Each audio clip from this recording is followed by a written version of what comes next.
Maraming netizen ang nagtataka kung bakit hindi na napapanood si Pokwang sa araw-araw na variety show ng GMA, ang TikTok La, kung saan isa siya sa mga pangunahing host. Ang paggawala niya sa programa ay naging paksa ng usap-usapan sa social media.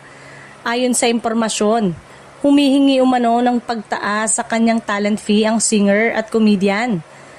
Hindi rin niya itinanggi ang balitang ito nang siya'y makapanayam para sa TikTok with Aster Amoyo online show sa YouTube.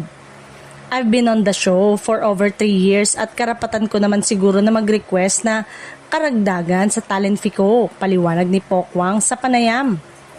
Ayon sa kanya, normal lamang na hilingi ng dagdag na compensation matapos ang matagal na panahon sa isang programa. Lumabas sa media ang usaping ito at tila na magnify. Dahilan upang lumaki ang espekulasyon tungkol sa kanyang pagtigil sa TikTok La. Ang isyu ng talent fee umano ang pangunahing dahilan kung bakit hindi na siya kasama sa programa. Hindi na umano nag-renew ng kontrata si Pokwang sa TikTok La kaya't hindi na siya napapanood sa nasabing show.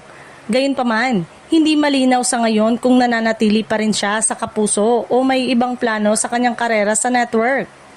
Ang mga tagahanga ni Pokwang ay patuloy na nag-aabang ng opisyal na pahayag mula sa GMA tungkol sa kanyang status sa network. Samantala, patuloy pa rin ang suporta ng kanyang mga fans sa kanyang mga proyekto saan man siya mapunta.